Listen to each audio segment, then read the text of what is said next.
Se agradece infinitamente por brindarnos el permiso para divulgar esta información. Espiritualizarse. Rafael Domingo Oslé y Gonzalo Rodríguez Fraile Díaz. Capítulo 1. Una realidad que nos invita a la paz. 1. Unidad de la realidad.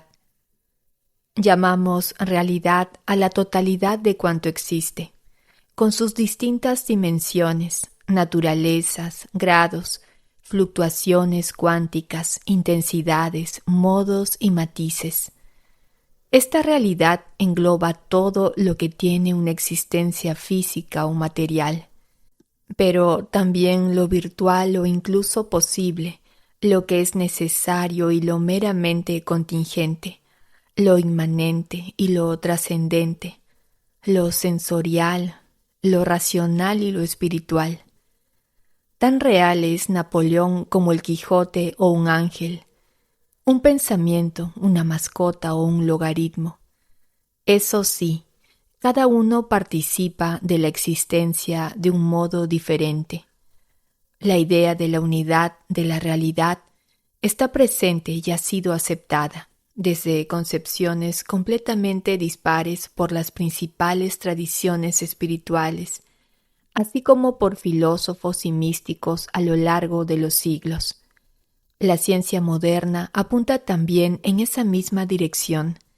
Esta unidad tiene su importancia para nuestro tema de la paz, porque significa que si la realidad es una, hay armonía y, por tanto, es posible alcanzar la paz en ella.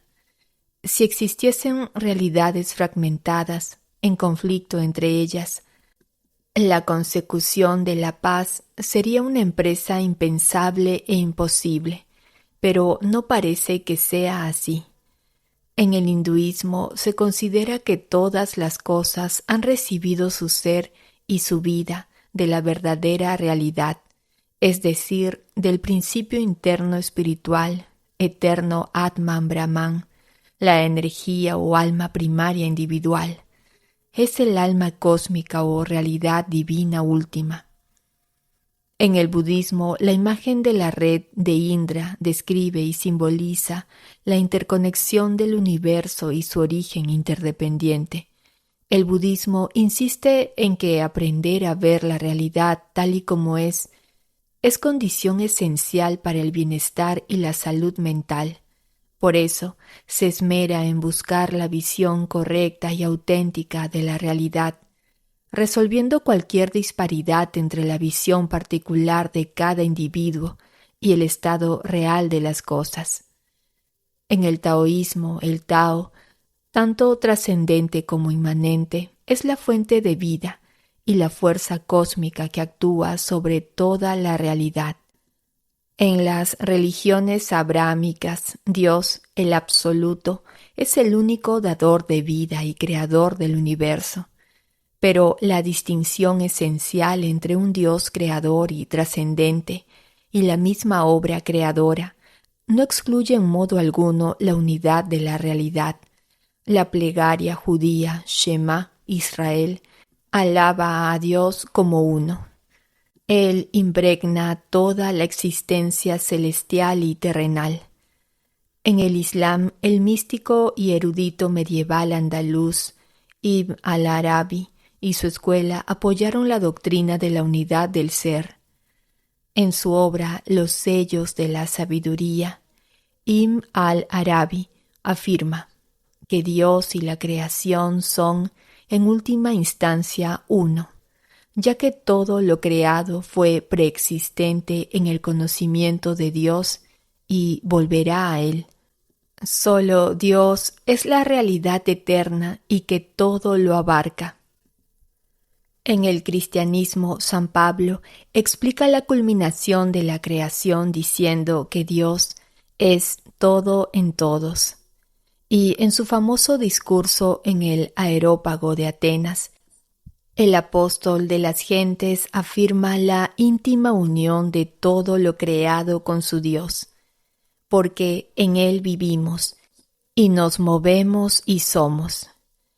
A esta unidad de la realidad se han referido recientemente Benedicto XVI, quien afirma: entonces Dios no está en alguna parte, sino que Él es la realidad que soporta toda la realidad. También menciona la unidad de la realidad, aunque referida más a la unidad de lo creado. El Papa Francisco, en su encíclica Fratelli Tutti: hoy existe la convicción de que, además de los desarrollos científicos especializados, es necesaria la comunicación entre disciplinas, puesto que la realidad es una, aunque pueda ser abordada desde distintas perspectivas y con diferentes metodologías. Las diferentes concepciones de la realidad reclaman diferentes modos de armonizarse con ella y, por tanto, ofrecen diferentes maneras y grados de alcanzar la paz. El camino para alcanzar la paz es sustancialmente distinto en una concepción no teísta que en una teísta, y en una concepción panteísta que identifica a Dios en el cosmos, que en una concepción creacionista que exige una distinción entre Dios y lo creado. Pero esto no impide que existan también elementos comunes de validez universal y que muchos modos de alcanzar la paz sean compartibles. Por eso, el diálogo entre las diferentes concepciones de la realidad es siempre interesante y enriquecedor. En el budismo, por ejemplo, la paz se busca intentando alcanzar el estado de iluminación espiritual llamado nirvana. Para ello, el ser humano ha debido liberarse de todo deseo egoico y, por lo tanto, del sufrimiento mental. Alcanzando el nirvana, cesa el ciclo de reencarnaciones. El nirvana es el estado de perfecta unión con el todo, paso previo necesario para la unión también con lo trascendente que se busca en el hinduismo, raíz del budismo. El budismo no entiende que sea necesario creer en Dios para alcanzar el nirvana, lo que no significa que niegue su existencia. Simplemente considera que discutir sobre si existe o no, sobre sus cualidades, sobre su nombre, no ayuda necesariamente a la liberación del sufrimiento. Buda propone recorrer el camino divino, no discutir sobre él. En el hinduismo, al estado de nirvana lo llaman samadhi y tiene varias etapas o niveles como en el budismo. En el cristianismo, en cambio, que marca la alteridad entre creador y criatura, la paz es un fruto del Espíritu de Dios, un verdadero don divino, y se consigue mediante la unión de la criatura con su Creador, es decir, mediante el completo abandono y la plena identificación de la voluntad humana con la divina. Para el cristianismo, hablar de unión con la realidad es hablar en definitiva de unión con Dios, con un Dios encarnado, Jesucristo, que une a Dios con el mundo y da la paz al mundo. Mi paz os dejo, mi paz os doy. Esto explica que San Pablo afirme que para mí el vivir es Cristo y el morir es ganancia. Y pocos años después, todavía en el siglo I, San Juan repita que nosotros estamos en el verdadero, en su Hijo Jesucristo. Este es el Dios verdadero y la vida eterna. 2. Distintos ojos para ver la realidad. Sabemos, además, que la realidad es holónica. La palabra holón, acuñada por Arthur Koestler, se refiere a algo que es al mismo tiempo un todo y una parte. De la misma manera que una célula incorpora y trasciende sus moléculas componentes, Las moléculas se incorporan y trascienden los átomos, que al mismo tiempo incluyen y trascienden sus partículas. Cada dimensión tiene existencia propia, como si fuera un todo, pero a la vez integra como parte de una realidad mayor, lo físico en lo químico en lo biológico en lo social y así hasta lo espiritual. Ser holónico implica que los conflictos dimensionales deben resolverse en una dimensión superior y, en última instancia, en el ámbito espiritual holístico, que proporciona la unidad al todo. Ninguna teoría política explica completamente la política, como ninguna teoría matemática da perfecto sentido a las matemáticas, y nada dentro de la física podrá aclarar plenamente lo físico. Tanto en Oriente como en Occidente se ha acudido a la metáfora de los ojos para designar los modos de ver o conocer, siempre de manera incompleta, esta realidad holónica. En el budismo, entre otros, lo hizo Nagarjuna, uno de sus más importantes filósofos. En su obra Mahaprajna Paramita Sastra, Nagarjuna diferencia al menos 5 tipos de ojos. Los ojos de la carne, los ojos de la sabiduría, el ojo del Dharma, el ojo divino y por último el ojo de Buda, que conoce en absoluta libertad y sin obstáculos. En el cristianismo se acudió desde el principio a la metáfora de los ojos. Teófilo de Antioquía, Juan Casiano, Agustín de Hipona, Gregorio Magno, entre otros, son algunos ejemplos, 2 grandes luminarias del medievo. Hugo de San Víctor y, siguiendo sus enseñanzas, San Buenaventura, lo hicieron con especial maestría. Abundantes testimonios a lo largo de los siglos se encuentran en la Filocalia, una colección de textos escritos por grandes maestros espirituales del cristianismo ortodoxo de los siglos IV al XIV. 3. Errores categoriales y conflictos dimensionales. A lo largo de la historia, cada cultura o corriente de pensamiento ha puesto más énfasis en un ojo que en otro.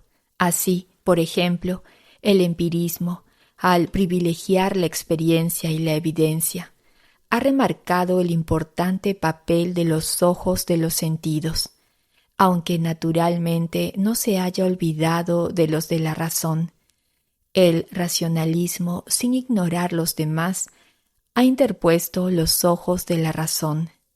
Los deportistas o diseñadores de moda tienden a ver con los ojos de los sentidos, los intelectuales con los ojos de la razón, los místicos con los ojos de la contemplación. Ese balance preferencial por uno de los ojos es positivo y fructífero, siempre y cuando se alcance una visión integradora y no una visión desenfocada de la realidad, con la consiguiente pérdida de información y por tanto de paz. La visión de la realidad se nubla cuando el ojo de una dimensión trabaja en las otras dimensiones sin coordinarse adecuadamente con el ojo específico de cada dimensión, o cuando el ojo de una dimensión opera como si fuera el único, negando carta de naturaleza a los restantes ojos.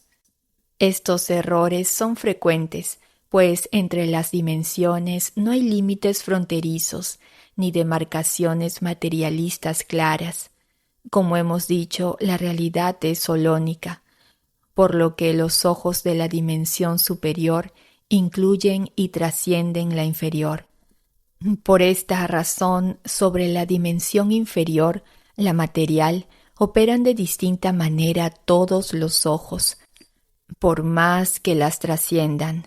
Esto induce, si falta el debido entrenamiento, a otorgar una importancia excesiva a la dimensión material. Paradigmático fue el error categorial cometido en el siglo VI por Cosmas Indicopleustes en su Topografía cristiana. Este monje bizantino se empeñó en enseñar a los cristianos de su tiempo, con fundamento en la Biblia, que la tierra era plana, en contra de lo que la mayoría de ellos pensaban basados en el pensamiento griego. En 1992, Juan Pablo II rindió homenaje a Galileo, padre de la ciencia moderna y defensor del heliocentrismo, quien fue condenado por el Tribunal del Santo Oficio en 1633. La historia del proceso es más compleja de lo que suele afirmarse, pero el pontífice polaco reconoció el error categorial de ciertos teólogos católicos de la época consistente en pensar que el conocimiento de la estructura del mundo físico venía, en cierta forma, impuesto por el sentido literal de la Sagrada Escritura. Se trataba, por tanto, de una invasión de los ojos de la contemplación y la razón sobre los ojos de la carne, una imposición del razonamiento deductivo, basado en premisas sobre el inductivo, fundado en la observación de la realidad. Con frecuencia, más allá de dos visiones parciales y contrastantes, hay una visión más amplia que las incluye y va más allá de ambas. En nuestros días, un buen puñado de científicos y filósofos positivistas han incurrido en el exclusivismo dimensional al defender erróneamente que el único conocimiento auténtico es aquel que surge del método científico, solo aplicable válidamente a lo empírico y verificable. Esta visión de la realidad rechaza la metafísica y cierra los ojos de la contemplación. Aunque es cierto que cada ojo es válido en su ámbito de aplicación, la necesidad de reconocer la existencia de los demás ojos del conocimiento es condición necesaria para un conocimiento integral de la realidad y adquirir la paz integradora. Para no distorsionar la realidad, cada ojo, investigación científica, razón lógica e intuición contemplativa, debe aportar su visión específica y hacer de filtro de las demás para ofrecer conjuntamente una imagen integrada de la única realidad. 4. Realidad básica y realidad relevante. Debido a la estructura holónica de la realidad y a la gradación del conocimiento, las realidades de las dimensiones inferiores son más básicas o fundamentales que las de las superiores, pero éstas son más relevantes o significativas, es decir, contienen una información más cualificada. La materia que compone cualquier cosa es más básica que su propia forma, pero ésta es siempre más relevante porque aporta más información, más valor, en definitiva. En el ámbito de la naturaleza, los átomos son más básicos o fundamentales que las moléculas, ya que las moléculas están compuestas por átomos, y sin ellos no podrían existir. Sin embargo, las moléculas son más relevantes, ya que incluyen los átomos y los trascienden añadiendo algo más, la formación de un grupo eléctricamente neutro y suficientemente estable en el marco de una configuración definida. En el ámbito de la dimensión racional, es más básica una letra que una palabra, porque sin letras no hay palabras, pero es más relevante una palabra que una letra, porque una palabra aporta más significado que una letra. Es más básica una palabra que una frase, porque sin palabras no hay frases, pero es más relevante una frase que una palabra, porque la frase encierra más conocimiento. Lo mismo sucede a nivel multidimensional. El cuerpo físico y el cerebro son más básicos o fundamentales que la mente, ya que sin estos la mente pierde su anclaje y no puede operar. Sin embargo, la mente es más relevante que el cuerpo físico, cerebro incluido, ya que los incorpora a la vez que los trasciende, aportando una mayor información. Compartimos cuerpo físico con el reino animal, pero no mente racional. A su vez, el alma es más relevante que la mente, ya que el alma incluye y a la vez trasciende la dimensión racional. El alma puede operar separada de la mente y del cerebro. La mente, en cambio, para operar, necesita del cerebro. Desde el ojo de los sentidos se advierte lo que es más básico.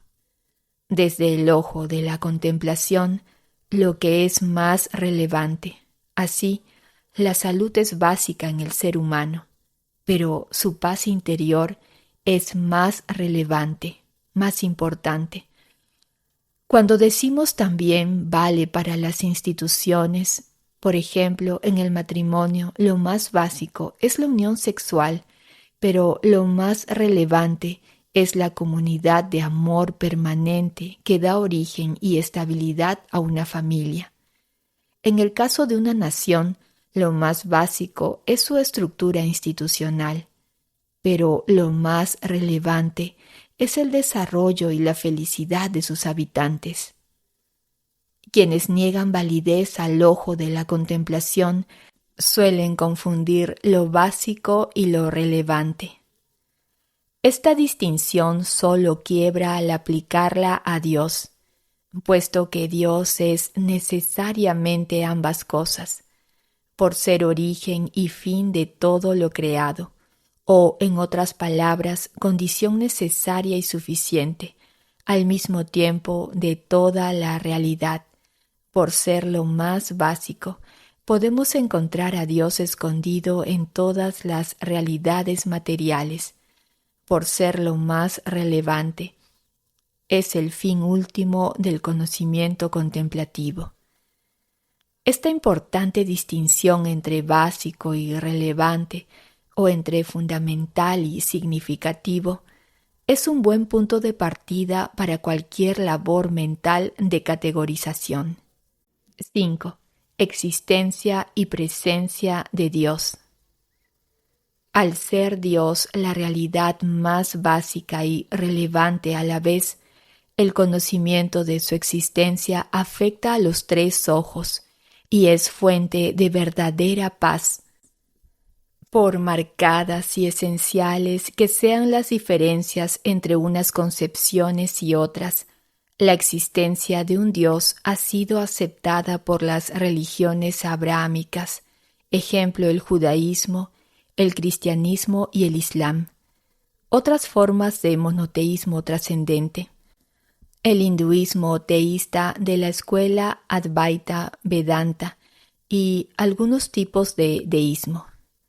Entre otras muchas cosas, el cristianismo añade, por revelación divina, a esta idea de Dios que la vida del único Dios es una comunión interpersonal de amor eterno e infinito entre el Padre, el Hijo y el Espíritu Santo, es decir, el amante, el amado y el amor que los une. Desde los ojos de los sentidos, capaces de captar el orden y la belleza del universo, se vislumbra también la existencia y presencia divina. Así lo explicaba San Agustín. Interroga a la belleza de la tierra, interroga a la belleza del mar, interroga a la belleza del aire, que se dilata y se difunde, interroga a la belleza del cielo. Interroga todas estas realidades, todas te responden, ¿ves? Nosotras somos bellas. Su belleza es su proclamación. Estas realidades bellas sujetas a cambio, ¿quién las ha hecho sino la suma belleza, que es inmutable? Desde los ojos de la razón, el ser humano no deja de cuestionarse sobre la existencia de Dios. La apertura de la razón humana a la verdad y a la trascendencia, el sentido del bien moral depositado en su conciencia, el deseo de felicidad y las ansias de eternidad facilitan al ser humano la búsqueda del Dios infinito. A lo largo de la historia del pensamiento, del conocimiento, del universo y de la persona humana, el ser humano ha ido desarrollando argumentos certeros y convergentes sobre la existencia de Dios. Todo apunta hacia ello, pues es más consistente explicar las leyes y el propósito del universo desde la racionalidad que desde la irracionalidad. Reconocer la existencia de Dios sigue siendo la mejor opción desde los ojos de la razón. Por eso, el ser humano y la sociedad en general se entienden más plenamente desde la perspectiva de la existencia de Dios que desde el agnosticismo o el ateísmo. Desde los ojos de la contemplación, la existencia de Dios se torna en experiencia de Dios, en una presencia sublime mucho más real y tangible que la propia existencia humana. Con los ojos de la contemplación se comprende que Dios mora en lo más profundo de nuestra alma y que es posible vivir en intimidad con Él en todo momento. Cuando se desea vivir en Dios con ayuda de su gracia, la existencia humana se diviniza y la paz invade el alma. Se produce entonces una intimidad maravillosa entre lo divino y lo humano, mediante una comunión espiritual tan real como inefable. Por eso, los místicos han repetido sin cansancio que cuanto más se conoce a Dios con los ojos de la contemplación, más difícil se hace hablar de Él. La luz es tan fuerte que deslumbra. Así describe Teresa de Ávila el estado de su alma, y es tanto lo que se emplea en el gozo de lo que el Señor le representa, que parece se olvida de animar en el cuerpo y le deja desamparado. Esta presencia tan intensa de Dios, que es un don divino, solo puede darse en seres espirituales, como somos los humanos, no en las cosas materiales, pues requiere no solo de la gracia de Dios, sino también de la libertad humana. Las almas que se empeñan en vivir alejadas de Dios, en verdad, no pueden, pues Dios, como Creador, está sustancialmente en todos y en todas partes, pero Dios respeta nuestra libertad y su presencia no se intensifica si no se desea fervientemente vivir en Él y con Él. Puede servir la comparación del alma como una casa que pertenece a Dios y en la que Él mora a solas en una parte de ella. Dios está siempre presente, pero solo se sienta a la mesa con nosotros cuando deseamos estar con Él y le invitamos. Por lo demás, como bien explica Santa Teresa, al aposento divino solo se accede por llamamiento divino. Y es que en lo más profundo del alma solo Dios puede operar, dependiendo de nuestro deseo. Dios comparte con nosotros su vida y sus misterios más o menos intensamente, hasta llegar a una plena comunión en el amor. El ser humano, o incluso entonces, puede no ser consciente de esta profunda interacción divina, pero no por ello deja de existir, ya que su alma está libremente preparada para ello, y Dios libremente quiere morar en ella. El mensaje cristiano afirma que esa inhabitación de Dios es trinitaria. La imagen de Dios, que es el Hijo, invade el alma. A través del Espíritu Santo, el alma se funde con el Hijo, quien es eternamente amado por el Padre. Como afirma Edith Stein, Solo un selecto grupo de elegidos experimenta perceptiblemente, no solo mediante la fe, la presencia trinitaria de Dios en el alma. Una buena coordinación de los tres ojos del conocimiento facilita el acceso a esta última realidad que da sentido a todo y que llamamos Dios. Esa es la mejor manera de alcanzar la verdadera libertad y la paz imperecedera. 6. Ver la voluntad de Dios en todo cuanto sucede. Si para vivir en paz venimos diciendo hay que aceptar la voluntad de Dios, conviene detenerse en lo que sea la voluntad de Dios. Así sabremos exactamente lo que hemos de aceptar. Vamos a anticipar la respuesta. La voluntad de Dios debe verse detrás de todo cuanto sucede. Hay que aceptar todo lo que ocurre, porque todo cuanto ocurre, repetimos, ocurre por voluntad de Dios.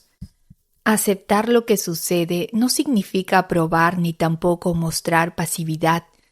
La aceptación nunca es pasiva, como la resignación.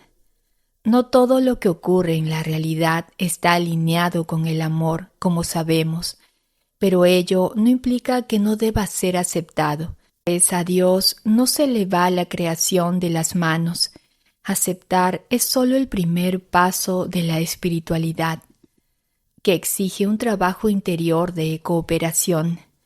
Pero este esfuerzo resulta mucho menos costoso si se realiza desde una adecuada comprensión espiritual, capaz de ver en todo la voluntad de Dios. En este mismo sentido, afirma Alfonso María de Ligorio que todo cuanto acontece, acontece por voluntad divina. Por eso continúa, el justo es como el sol, siempre se halla igualmente sereno ante cualquier acontecimiento, porque su único contento es uniformarse con la voluntad divina, y por esto goza de una paz imperturbable. Y concluye, de Dios vienen todos los bienes y los males, esto es, todas las cosas contrarias a nuestros deseos, y que nosotros llamamos falsamente males, pues en realidad son bienes cuando los recibimos gustosos de su mano soberana. Como bien supremo y todopoderoso que es, nada de cuanto ocurre a los seres humanos y en el universo en su conjunto se resiste a la voluntad amorosa de Dios. Nada acontece visible y sensiblemente a esta inmensa y dilatada república de la creación que no sea o permitido o imperado desde el invisible e inteligible alcázar del Supremo Emperador. Dice San Agustín. Su discípulo Próspero de Aquitania lo sentenciaba así: la voluntad de Dios es la primera y mayor causa de todos los movimientos espirituales y corporales. Y es que si esto no fuera así, Dios no sería Dios, sino una caricatura de Dios. No debemos olvidar que hasta el último pelo de nuestra cabeza está contado. Por eso, el principio del camino hacia la paz se encuentra en la aceptación de lo que ocurre. Como primera expresión de la aceptación de la voluntad de Dios, el famoso dicho de Groucho Marx, que paren el mundo, que yo me bajo, muestra un escaso entendimiento de cuanto estamos diciendo. Es voluntad de Dios que existan ángeles y seres humanos, animales y plantas, galaxias, agujeros negros, planetas, astros y asteroides, protones, hadrones y leptones. Es voluntad de Dios que el ser humano nazca y muera, tenga capacidad de conocer y amar, sea libre para unirse a Dios eternamente, e incluso también para rechazar su mismísima voluntad. También es voluntad de Dios. La llamaremos permisiva, que haya accidentes de tráfico, terremotos, pandemias, incendios, muertes prematuras, etc. Sí, detrás de todo cuanto sucede está la voluntad de Dios. Si no fuese todo voluntad de Dios, no tendería todo hacia el bien. Reconocer la voluntad amorosa de Dios cuando las cosas funcionan, de acuerdo con los ojos de los sentidos y de la razón, es relativamente sencillo. Ejemplo, una gran familia, un sueldo excelente, buenas amistades o salud. No tanto, en cambio, cuando lo que sucede nos produce un rechazo emocional o racional, como son las calamidades, enfermedades, pandemias e incluso crímenes. Y es que sin los ojos de la contemplación, bien alineados siempre con los ojos de los sentidos y de la razón, es casi imposible ver también a Dios detrás de aquellas cosas por las que no mostramos apetencia sensorial o racional, no digamos de aquellas que suponen un desprecio de Dios. Una interpretación determinista de la voluntad de Dios limita hasta anular cualquier sentido de libertad en el hombre. No parece en absoluto que esto sea así. Nuestra libertad como seres humanos, por más que esté limitada, es tan real como nuestra propia existencia. Una interpretación de signo contrario consideraría la libertad humana como un límite a la voluntad de Dios. Pero esto tampoco tiene sentido, porque la voluntad de un ser omnipotente como es Dios no puede ser limitada por criatura alguna. La actitud correcta supera las dos anteriores y comprende la libertad humana como un gran regalo de Dios para que el ser humano colabore con la voluntad divina. En muchos aspectos de nuestra vida es voluntad de Dios que nos unamos libremente a su voluntad de hacer el bien y respeta la posibilidad de no hacerlo.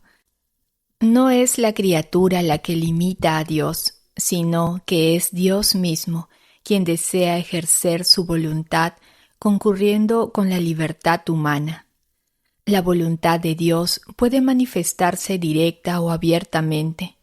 Ejemplo, todo hombre muere, o de forma indirecta, permisiva o mediata, en concurrencia con la voluntad humana. Por ejemplo, Pedro cruzó un semáforo en rojo sin prestar atención y murió atropellado. Esta voluntad indirecta o permisiva no es en absoluto menos voluntad de Dios, sino tan solo un modo diferente de mostrarse y cumplirse. Una ley permisiva, ejemplo, libre movimiento de capital, es tan ley como una prohibitiva, ejemplo, límite de velocidad. Eso sí, requieren del destinatario una actitud totalmente distinta y las consecuencias son muy diferentes. La voluntad divina permisiva deja abiertas las puertas a la posibilidad de lo que en el cristianismo se llama pecado, es decir, el desprecio de Dios, por un uso incorrecto de la libertad por parte de la criatura. Pero incluso en estos casos, como bien observa Ligorio, Dios concurre a la acción material con que otro te hiere, te roba o te injuria. Así que la ofensa que sufres, ciertamente la quiere Dios y de sus manos te viene. Dios no concurre al aspecto formal del pecado, pero sí concurre al aspecto material. No aceptar esta afirmación sería tanto como pensar que Dios no puede amar a un hijo concebido en una relación contraria a la ley natural. Aunque fui concebida en un adulterio, no soy un accidente, dijo Lori Sealy, una joven americana nacida de un adulterio y dada en adopción. Hoy está casada con un pastor protestante y es madre de 2 hijos, uno de ellos con autismo. A esta hija suya Dios la amó infinitamente desde toda la eternidad, en este caso, se puede decir que Dios se sirvió de un acto no alineado con la ley del amor para cumplir su voluntad, pues era voluntad de Dios que Lori Sealy viniera al mundo y aquí vive feliz. El martirio, por ejemplo, exige por definición un acto de rechazo de Dios por parte del ejecutor, pero es considerado una gracia especial.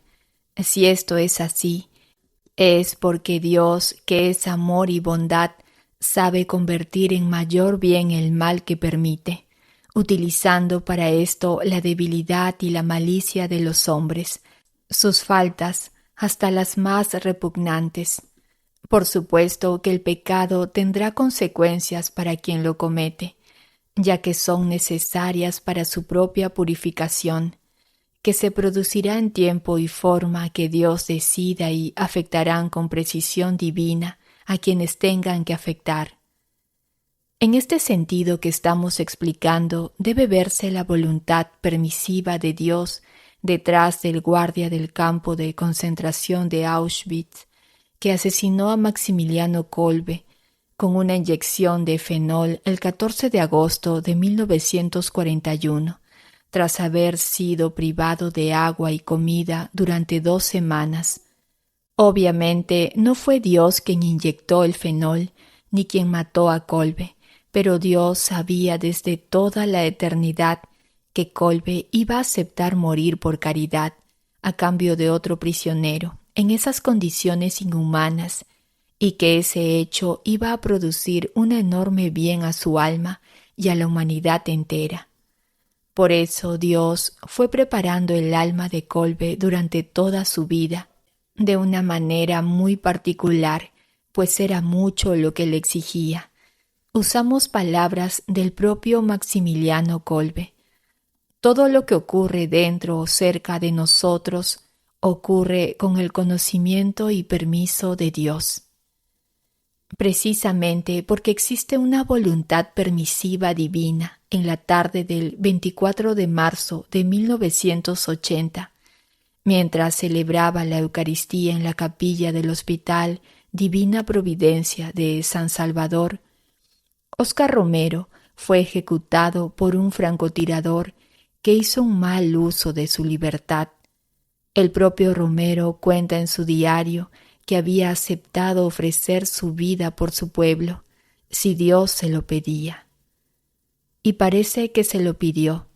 También fue voluntad de Dios que ninguno de los 4 disparos perpetrados contra Juan Pablo II el 13 de mayo de 1981 en la plaza de San Pedro causara la muerte del Papa polaco. Sencillamente Dios no lo permitió, por atinados que fueran los tiros de Mehmet Ali Agha. Ni Kolbe, ni Romero, ni Juan Pablo II se hubiesen convertido en verdaderos héroes e íconos de la humanidad si no hubiesen padecido semejantes tribulaciones. Dios no aprueba, no puede hacerlo, el rechazo de su amor que supone asesinar o intentar asesinar a las personas mencionadas. Pero eso no impide que fuera voluntad divina que pasara lo que pasó en cada caso. De lo contrario, no hubiera sucedido. Pensar que una persona puede abandonar el mundo sin que Dios lo haya previsto desde toda la eternidad tiene muy poco sentido. Ahí radica la grandeza del ser humano y la grandeza del amor de Dios por los hombres. Con el paso de los años, podemos comenzar a vislumbrar el bien que se ha derivado de esos actos asesinos y cómo Dios se sirvió materialmente de ellos para bendecir a esas almas grandes y a la humanidad con frutos abundantes. Así se pronuncia Dom Vital Leodey en su clásico libro sobre el santo abandono. Nada sucede en el mundo sin orden o permisión de Dios. Todo cuanto existe ha sido creado por Él, y todo lo creado lo conserva y gobierna, enderezándolo hacia su fin. En tanto que rige los astros y preside las revoluciones de la tierra, concurre a los trabajos de la hormiga, al menor movimiento de los insectos que pululan por el aire y la de los millones de átomos contenidos en la gota de agua. Ni la hoja del árbol se agita, ni la brizna de hierba muere, ni el grano de arena es transportado por el viento, sin su beneplácito. Y prosigue poco después. Nuestras pérdidas, nuestras aflicciones, nuestras humillaciones jamás debemos atribuirlas al demonio ni a los hombres, sino a Dios como su verdadero origen. Los hombres pueden ser su causa inmediata, y aunque tal suceda por una falta inexcusable, Dios aborrece la falta, pero quiere la prueba que de ella resulta para nosotros. Si esto es así, que parece que lo es, lo más sensato es aceptar cuanto ocurre, ver a Dios detrás de todas las cosas y tratar de mejorar este mundo lo máximo posible, sabedores de que todas las cosas cooperan para el bien de los que aman a Dios. La voluntad de Dios está dirigida al bien de las almas, y todo cuanto sucede es por el bien de sus hijos, por más que cueste comprenderlo desde cualquier perspectiva materialista o racionalista. Quizás el siguiente ejemplo nos ayude. Imaginemos por un momento que nuestro perro nos pueda acompañar a quirófano, donde nos van a practicar una operación para removernos un tumor maligno. Nuestra mascota, naturalmente, no dejará al cirujano que nos haga una incisión para abrir la zona afectada. Ladrará, tratará de morder al anestesista y al personal sanitario, hasta bloquear la operación, al presentir que algo malo nos está pasando. Lo que no sabe nuestro perro es que todo cuanto ocurre en el quirófano, por malo que parezca a primera vista, es para cuidar nuestra salud, y que él, por ignorancia, está obstaculizando ese proceso con su agresivo comportamiento. 7. Las leyes universales. Si el orden del universo depende eficazmente de Dios, único ser omnipotente, omnisciente y necesario, la misma sabiduría y voluntad divina se erigen en ley eterna, universal, suprema e inmutable. Esta ley eterna que gobierna el universo y ordena lo creado con respecto a un fin, abarca todas las dimensiones de la realidad, física, mental y espiritual, y es compatible con la libertad de Dios y la libertad dada a las criaturas. Estas leyes rigen la creación así como los procesos de comprensión de la creación por parte de los hijos de Dios en su desarrollo espiritual. Las leyes son jerárquicas, como todo en la creación. Las leyes físicas son las más básicas. Ejemplo, si no bebo, me muero. Pero no las más relevantes. Las leyes espirituales son menos básicas, pero mucho más relevantes. Por ejemplo, quien se identifica con la voluntad de Dios vive en paz y felicidad. Las leyes superiores incluyen y trascienden las inferiores, y por eso pueden modificarlas. Así, la ley del amor o la ley del crecimiento espiritual pueden modificar la ley de la naturaleza. Es el caso de los milagros o hechos extraordinarios, pero no al revés. El amor siempre prevalecerá. El conocimiento pleno de la ley eterna es imposible para el hombre, pues implicaría comprender a Dios y conocer su libre voluntad. Puede, no obstante, acceder de algún modo a ella a través de su razón y de su experiencia espiritual.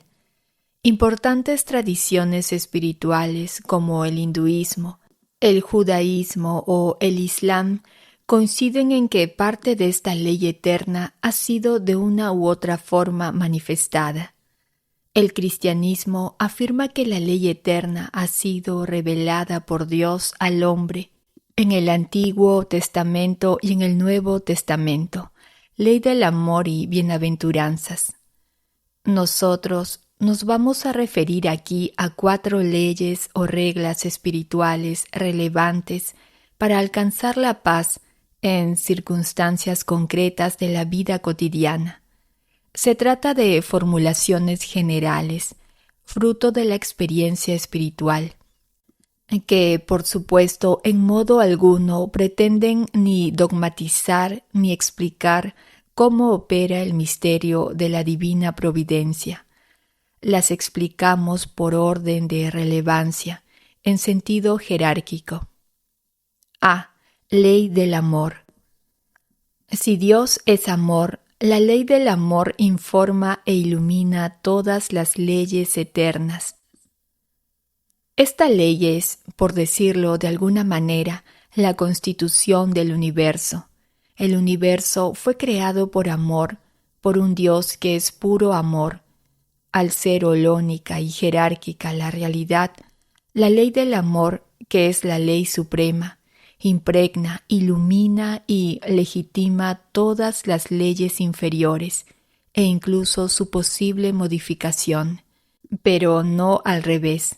El amor es siempre fuente de paz y por ello, pase lo que pase, la paz nunca debe perderse, pues todo está regido desde el amor y para el amor. B. Ley del crecimiento espiritual. Si la primera ley nos muestra que todo está encaminado hacia el amor, esta segunda establece el camino para llegar a él, es decir, el recorrido espiritual para alcanzar la unión con Dios. Y este camino no es otro que el de identificarse plenamente con la voluntad de Dios. Lo afirmó así el propio Jesucristo. No todo el que me dice, Señor, Señor, entrará en el reino de los cielos, sino el que hace la voluntad de mi Padre, que está en los cielos. Todo cuanto sucede en el universo sucede dentro de esta ley, dentro de este camino en el que todo está previsto por Dios desde toda la eternidad. Este camino es perfecto, como la misma ley. Cuestión distinta es que nosotros no lo recorramos correctamente, ya que en el cumplimiento de esta ley entra en juego nuestra libertad, que permite vulnerar las leyes inferiores, por ejemplo, matar a una persona o quemar un bosque, pero nunca destruir el camino, es decir, romper el orden establecido por el Creador. La ley, como el camino, es inmutable e inquebrantable. Se trata de una ley permisiva, pues cuenta con la libertad humana y solidaria, pues el camino no lo recorremos solos. La ley es flexible y variable, porque cada persona recorre el camino de un modo distinto, con un diseño a medida, según los planes de Dios. Utilizaremos el ejemplo de una ley de impuestos, aplicando la misma ley tributaria. Unos ciudadanos pagan más impuestos y otros menos, dependiendo de ingresos personales, circunstancias familiares, gastos, inversiones, etc. Es, por supuesto, la misma ley igual para todos, pero su aplicación concreta lleva a que Ana pague 300.000 euros y a Pedro se le devuelvan 5.000 euros por un exceso de retenciones. Eso mismo ocurre en la ley de crecimiento espiritual. Y es que el camino general trazado por Dios para unirse con Él es uno, pero se puede recorrer de maneras muy distintas, pues cada persona tiene una misión diferente en la vida, unos talentos diferentes, unas gracias diferentes, vive en unas circunstancias diferentes y hace un uso de la libertad diferente.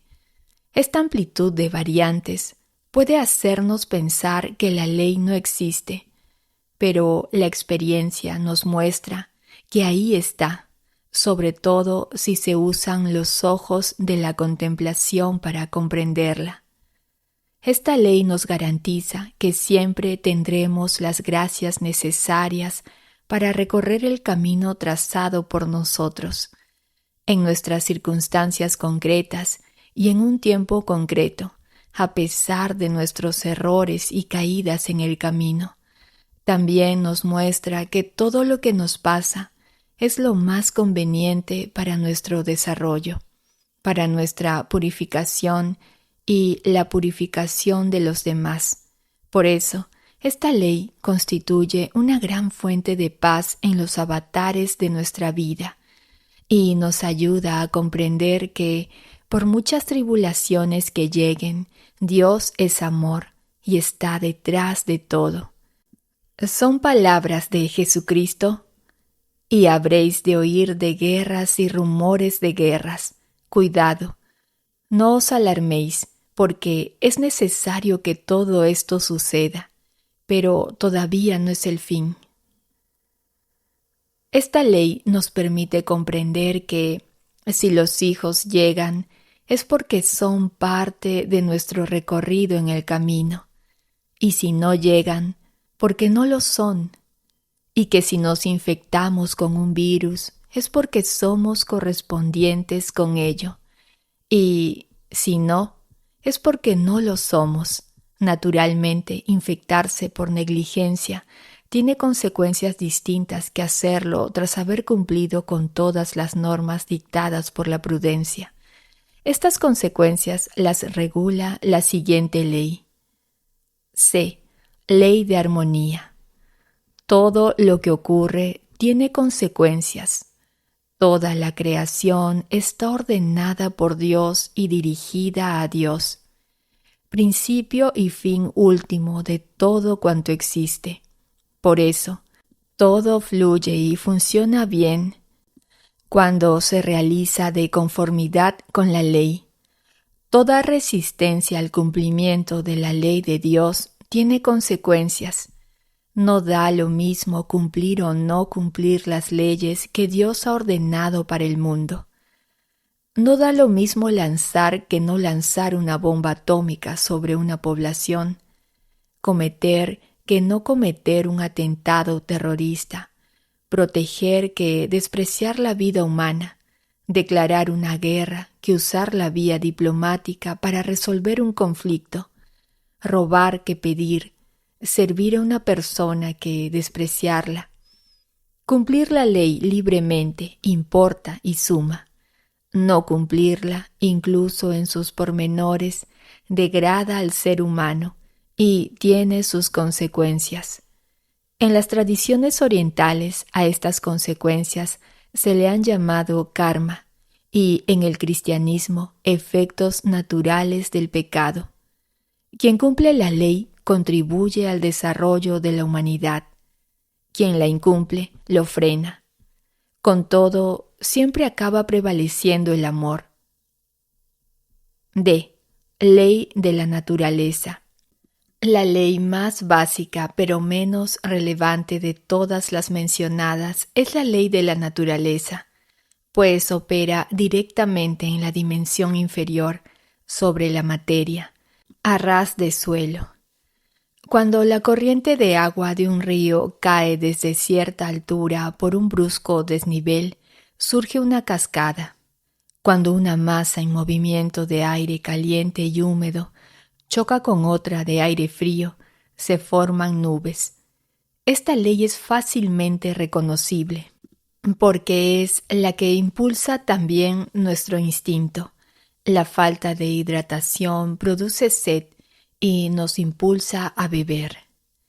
Precisamente porque se trata de una ley básica, no debe ser absolutizada.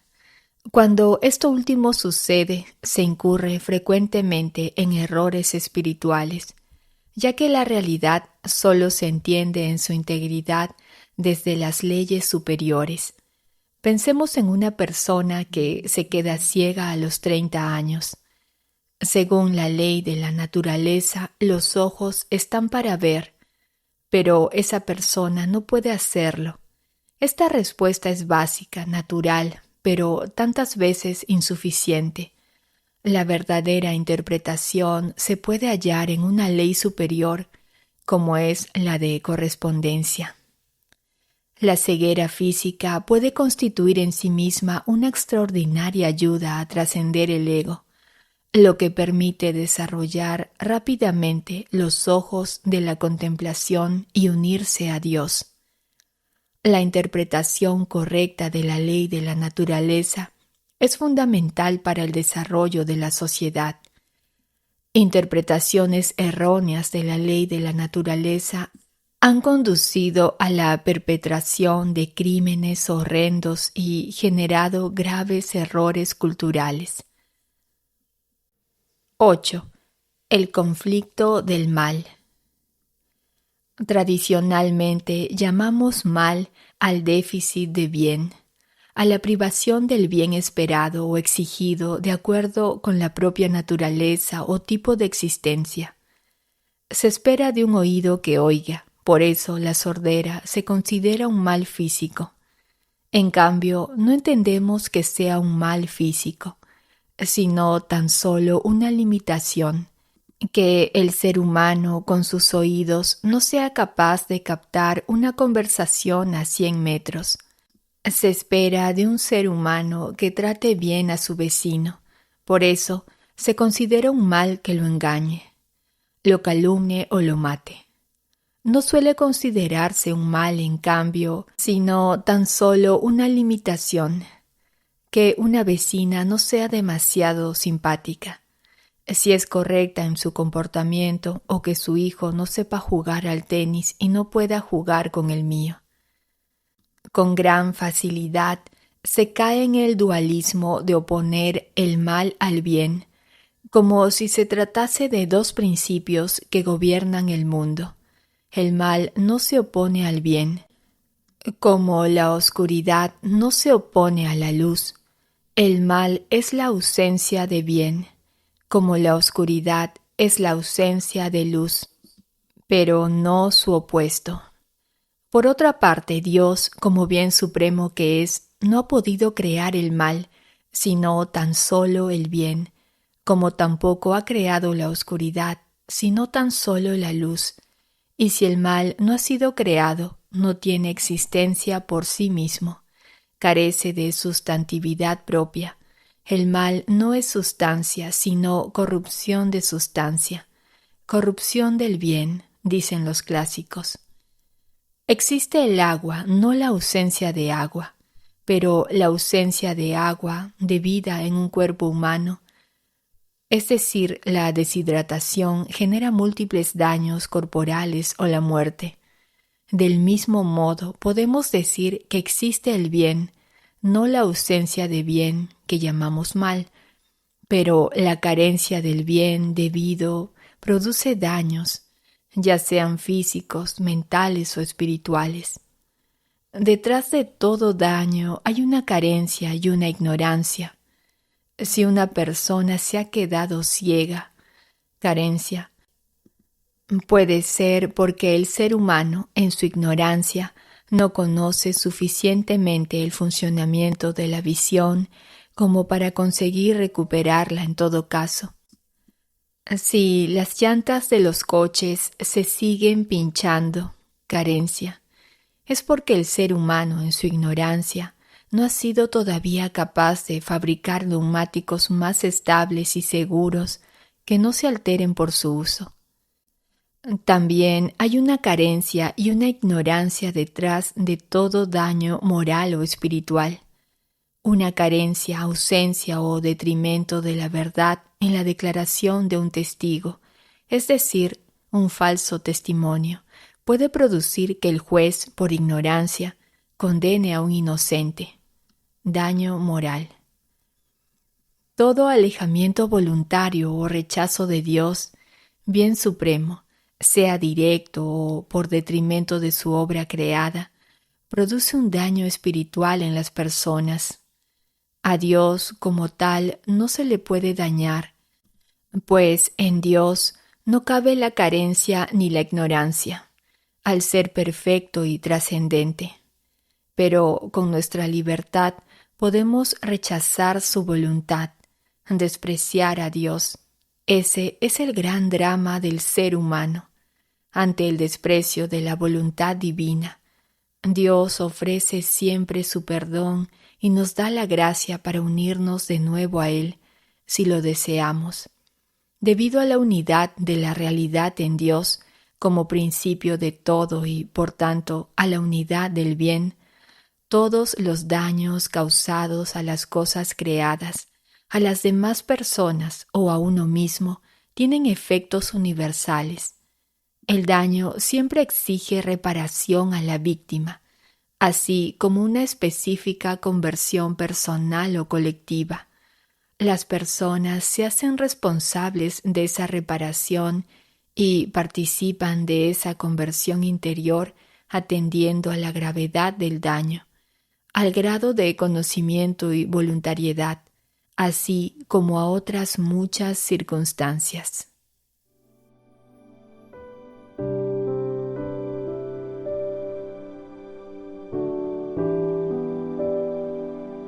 Espero que este mensaje sea de provecho en tu vida. Te envío un fuerte abrazo.